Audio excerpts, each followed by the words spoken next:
बालक हुआ, जो धन से बालक आया था, उसका नामकरण करने के लिए पंडित जी आए। धुंधली बाई बोली 9 महीने मेरा बालक है, इसका नाम मैं रखूंगी। मेरा नाम धुंधली, इसका नाम धुंधकारी। बोले बच्चा मेरा और नाम रखेंगे पंडित जी। ब्राह्मणों को लौटा दिया। पर वहीं गाय के बालक हुआ, केवल कान गाय के समान थे, तो ब्राह्मणों ने संस्कार कर दिया और उस बालक का नाम गोकर्ण रख दिया। आपसे कहने का तात्पर्य मेरा इतना है, आजकल भी लोग नहीं, नामकरण संस्कार जरूर कराना चाहिए। कितना अच्छा त्योहार होता है। बुआ को बुलाया जाता है और चांदी की सलाई होती है, देवताओं का ध्यान करा जाता है। उसमें बच्चे के जीभ पर पहले शहद से राम नाम लिखते हैं। बड़ा सुंदर आयोजन होता है। ब्राह्मण स्वस्ति वाचन इत्यादि कर उस बच्चे को आशीर्वाद देते हैं। परंतु आजकल ये संस्कार कहां चला गया है पता ही नहीं। नहीं, नामकरण का श्लोक मनुस्मृति में है, जिसके अनुसार नाम कैसा होना चाहिए। नाम 2 अक्षर या 4 अक्षर का होना चाहिए। नाम ऐसा होना चाहिए जो कुल को, जिसमें बाबा का, पिता का, सबका नाम होना चाहिए। नाम ऐसा होना चाहिए जिससे शत्रु की याद नहीं आती हो। नाम का अच्छा अर्थ होना चाहिए। पर आजकल केवल गूगल गुरु और माता ने देखा और कैसा भी नाम रख दिया। बड़े अजीब अजीब नाम होते हैं। कई लोगों का नाम होता है Bantu, Banti. There are no, मतलब अर्थ नहीं पता है क्या है। नहीं, नाम का अर्थ होना चाहिए। जैसा नाम होता है ज्योतिष शास्त्र के अनुसार, ग्रामे नामे च व्यवहारे नाम राशि प्रधानता, जन्म राशि न चिंतये। नाम में बच्चे का व्यवहार कैसा होगा, उसका घरबार कैसा होगा, ये नाम की राशि से देखा जाता है। तो नाम बहुत सोच समझ के रखना चाहिए। इसीलिए ब्राह्मण जो पढ़ते हैं वो जानते हैं कि नामकरण की महिमा क्या है। इसलिए गर्भाधान से लेकर अंत्येष्टि तक सब संस्कार बहुत महत्वपूर्ण। और इस प्रकार जब धुंधली ने नाम रखा तो वैसा ही बच्चा हुआ, जैसा नाम वैसा काम। क्या हुआ? बड़ा हुआ, बच्चों को कुएं में गिरा देता।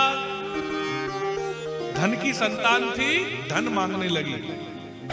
जैसा संतान का संस्कार पड़ा वही आगे बढ़ा। इतना धन लुटा दिया। एक दिन पिता के पास आके बोला, जल्दी बताओ धन तुमने कहां गाड़ रखा है। पिताजी ने कहा, बेटा मेरे पास जितना भी धन था मैंने सब दे दिया है, मेरे पास अब कुछ नहीं बचा है। बोले अगर धन नहीं दोगे तो प्रहार करूंगा।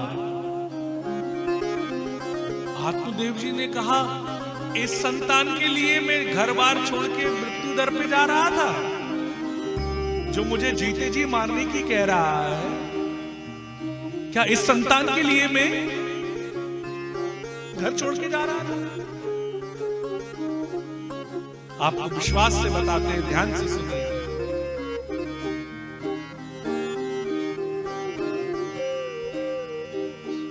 हमारे यहां इसी वृंदावन में एक अनाथालय है, वृद्धाश्रम।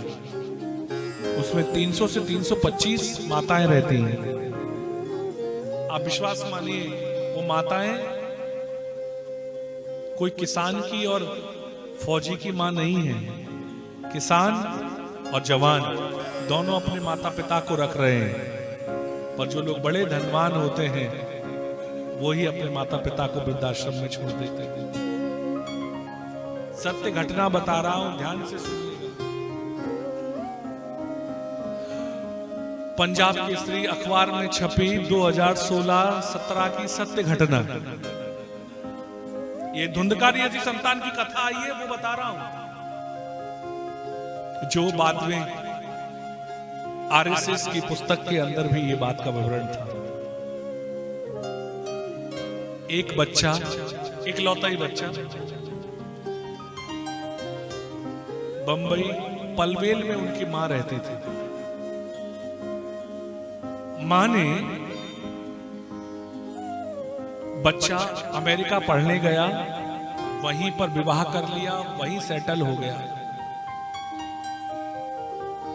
पिताजी चले गए, मां अकेली रहती थी, अकेली फ्लैट में रहती थी। तो 1 साल से बुला रही थी, 2 साल से बुलाया, बच्चा कहता मुझे काम है, मुझे काम है। सत्य घटना बता रहा हूं वर्तमान की, मुझे काम है, मुझे काम है, रोज ऐसे कहता। मां ने 2016 फरवरी या जनवरी समय महीना थोड़ा स्मरण हो रहा, फोन किया, फोन कहा बेटा मेरा अकेले मन नहीं लगता, बेटा तू केवल इतना काम कर जा कि जहां आकर किसी वृद्धाश्रम में मुझे छोड़ जा। 2-3 साल हो गए। बच्चे ने कहा तुम्हें अपना लगा रहता है, यहां जानती हूं मैं कितना काम करता हूं, कैसे करता हूं, क्या करता हूं। इतना कहते कहते फोन कट गया, फोन कटे, सत्य घटना है। और उसके बाद वो बच्चा 1 साल 1 महीने बाद जब मां का कोई फोन वगैरह नहीं पहुंचा तो 13 महीने बाद अमेरिका से लौट कर आया। दरवाजा नहीं खुला तो दरवाजा तोड़ा, और दरवाजा तोड़ा तो देखा कि फोन के पास उस मां का कंकाल डला था। मां उसी समय प्राणांत हो गए थे। और कैसे समाज में हम रहते हैं, जिस मैं खुद को भी अपने आप को भी यहां पर सोचता हूं, कैसा असंवेदनशील समाज है कि 13 महीने में उस माता की किसी ने खबर भी नहीं ली। ये बंबई नगर की कथा है, पंजाब केसरी में छपी थी। मैंने तो अभी 1-1.5 साल पहले ये पुस्तक में पढ़ा। ऐसे समाज में हम रह रहे हैं। क्यों? क्योंकि खुद भी धन के पीछे रहे और बच्चे को भी धन के पीछे लगा दिया, संस्कार नहीं दिए। पहला, आजादी के पहले हम कितने भी गरीब थे, आजादी के पहले हम कितने भी गरीब थे, पर वृद्धाश्रम इस भारत देश में नहीं था। पहला वृद्धाश्रम बंगाल में बना 1965 में, और आज 5 से 7 लाख वृद्धाश्रम जो रजिस्टर्ड रिकॉर्ड है केवल उत्तर प्रदेश में ही है। आप सोच सकते हैं कि हम कौन सी मानवता को जी रहे हैं, कौन सा जीवन जी रहे हैं, इतनी असंवेदनशील क्यों है? क्योंकि टेलीविजन में सब सिखाया जाता है पर माता पिता की सेवा सिखाई नहीं जाती। नाचना गाना सिखाया जाता है पर जिसने जन्म दिया उसका रिश्ता निभाना नहीं जानते। और ऐसी असंख्य घटना है जो दिन रात प्रकाशित होती है, शर्म आती है। एक बात और, आजकल एकाकी परिवार हो गए हैं। कन्या है ना, कन्या, हर मां को अपनी कन्या को सिखाना चाहिए, हर मां को अपनी कन्या को यह बात सिखानी चाहिए, बेटा जो पति अपने माता पिता को तेरे लिए छोड़ देगा एक दिन तुझको भी छोड़ देगा। जिसको छोड़ना आता है तो छोड़ देगा, जो अपने माँ बाप का नहीं हुआ वो किसी का। तो बेटा जो माता पिता का भगत हो उसी को अपने जीवन में पति बना। ये शिक्षा जिस दिन आ जाएगी उस दिन ससुराल भी बच जाएगा और मायका भी बच जाएगा। ध्यान रखें, जो आज तुम्हारे लिए जगत को छोड़ सकता है एक दिन, ध्यान रखना, जिसको छोड़ने की आदत होती है, जो धर्मात्मा होता है वो कभी किसी को छोड़ता नहीं है, अपनाता है। हमारे यहां योग है, योग माने जुड़ना। इसीलिए आप लोगों से निवेदन है, भागवत जी केवल भागवत जी नहीं, ये साक्षात भगवान का स्वरूप है, पर इसका एक एक श्लोक, it is the art of life, जीने का जो तरीका है वो इसमें एक एक कथा में भरा है। इसीलिए आप लोगों से निवेदन है, आज आंवला नवमी है, आप सब लोगों को बहुत बहुत शुभकामनाएं। इस दिन जो लोग आंवले की पूजा करते हैं उनको भगवान विष्णु के पूजन का फल मिलता है। आजकल तो लोग समझते नहीं हैं, पर आप देखिए कितनी बड़ी शिक्षा है।